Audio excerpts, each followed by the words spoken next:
I'm going to discuss in this video my opinion of why stock indexes fell yesterday, which was a Friday, February 21st, 2025. It is far too early to draw a conclusion whether the dominant trend higher in the stock market indexes is in the early phase of a correction or a bear market or just another mild anxiety attack that will last a day or two. I'm just trying to identify what may cause the thundering herd to squeeze through the same exit door simultaneously, which does not have a favorable outcome for stock investors or in a long rather than a short position in stocks. The S&P 500 declined 1.71% to 6,013. It was at 20 when I was born, and I'm not that ancient, so I don't get too concerned about these kind of dips. The NASDAQ 100 had the largest dip at minus 2.2%, or about 438 points. The Dow Industrial Average, the DJIA, fell 748 points, or just 1.78%, closing at 43,428. I was an investor when the Dow Jones Industrial Average closed at 1,032 on January 2nd, 1973. During the era of the Nifty 50 stocks, the 1960s and early 1970 version of the Magnificent Seven today. Two of the innovative companies that led that charge in the late 60s and early 70s in the Nifty 50 were Polaroid and Xerox. Well, what can you say about that? Things do change. Also experienced firsthand the crash of 1974, a valuation reset of those stocks occasioned by a recession, with the Dow Jones Industrial Average bottoming near 577, which was also below where it was in October 1962 during the Cuban Missile Crisis. By July 1982, the Dow Jones Industrial Average was still trying to claw its way back to 1,000, hovering near 850 or almost 200 points below its January 1973 high. As I pointed out recently in a video, the average annual total return of the S&P 500 adjusted for inflation was minus 1.813%. That is per year with dividends reinvested and before taxes on the dividends, starting on January 1st, 1966 through July 1982. So what would cause something like that? If you lived through that era, the answer is easy. Inflation and interest rates were persistently too high. The 30-year Treasury bond peaked at over 15% in early 1980s. And in the summer of 1982, the 15-year mortgage was at over 16% with points. That is one of the reasons why I use cash to build the home that I now live in. The concern is starting to creep into investor consciousness, maybe just barely, provoking a fleeting, so far, sell and flee response in reacting to any news that suggests the possibility of inflation becoming a problem and growth, real GDP growth, slowing down. In other words, that would fall under the label of stagflation. I recently published a video on that subject, which I will link in the More section below. Any news that throws an accelerant on that kind of concern about possible stagflation coming about, no matter how small the data series is likely to generate the sell and flee response among many stock investors, particularly those who are sitting on large unrealized gains and overvalued stocks. And there are many of those now.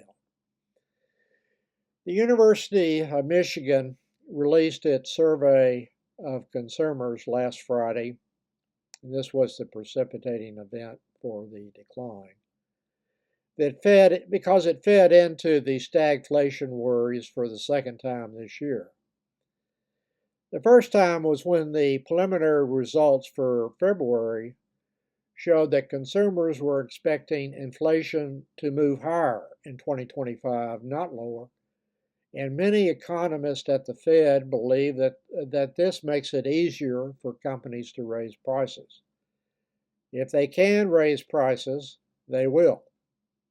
Except for Republicans whose inflation expectations are not rising, in this consumer survey by the University of Michigan, everyone else has come to realize that Trump's tariff taxes are not paid by foreign countries, as he has told his supporters on multiple occasions, but by U.S. importers of foreign products who will then pass the Trump tax increases on to the American consumers.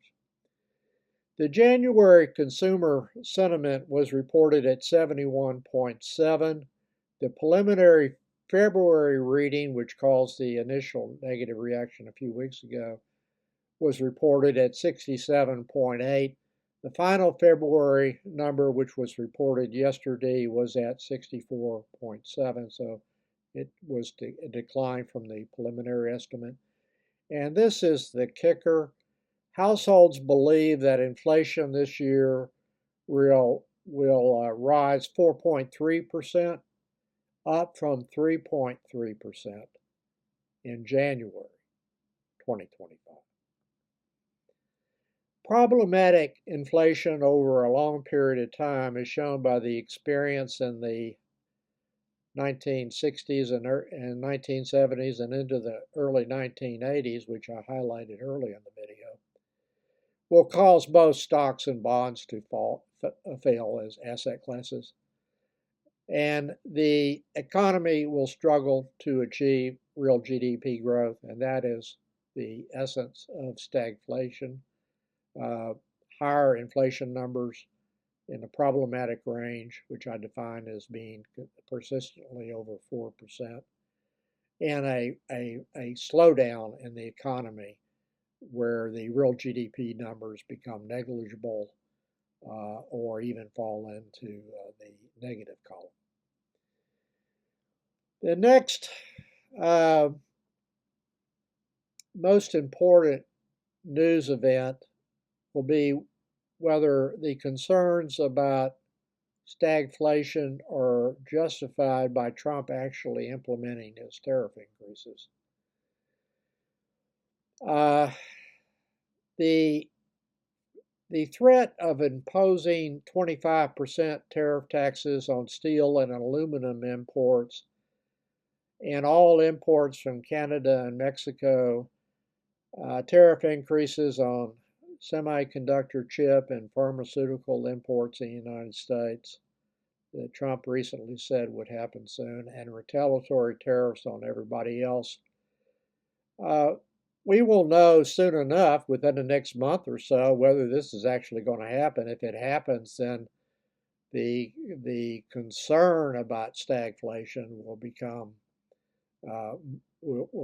more of a actual fear that it is about to happen. So that's a very important next event. Does he actually carry through with his tariff threats, or is he all bark and no bite?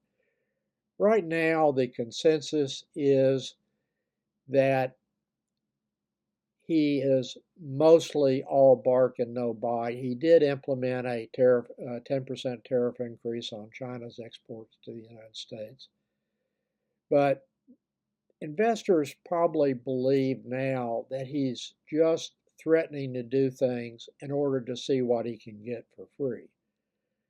And if he changes into actually implementing tariff taxes on all of these imports in the United States, which will also allow domestic producers of competing products to raise their prices, which is what happened in the past, then the stock and bond investors are going to be upset. And the stagflation fear becomes more real than just a concern at the present time.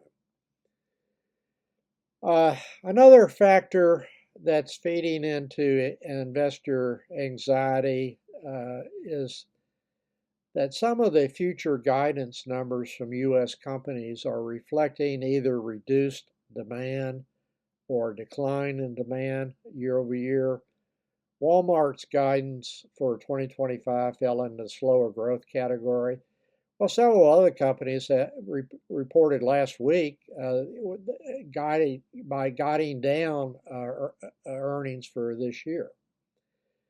When a company's stock has a very high multiple to earnings, indicating an optimistic growth forecast for a decade or so, the result of a downward forward guidance just for 1 year, where the guidance is, particularly when it's below where the actual results for the prior year, can have a brutal reaction to a stock price with even a modest change in the company's guidance, because it throws cold water on the optimism that was embedded in the price before the news was released about the slowdown in earnings. Another factor impacting some investors, at least, is the daily chaos occurring as a result of actions taken by President Trump. I do believe that at a minimum, Trump will cause irreparable damage to the U.S. standing in the free world, while Putin and other dictators cheer the changes being made by him now. It was clear before the election that Trump was going to align the U.S. more with Putin and adopt Putin's talking points and policies on Ukraine. I published a video on that subject, making that prediction, about 11 months ago, which I will link in the more section below. Trump does exist in an Orwellian world that is impenetrable with accurate information, and that is not a desirable characteristic for a president to have. And this is only the beginning of the chaos from my viewpoint, and for a lot of investors' viewpoint. It's just going to get worse, and that creates unease and anxiety about owning risk assets. It may not translate now or even in the next few months, and investors becoming so worried about what is happening that they decide to curtail their spending, which I have already done, and cut back on their stock portfolio.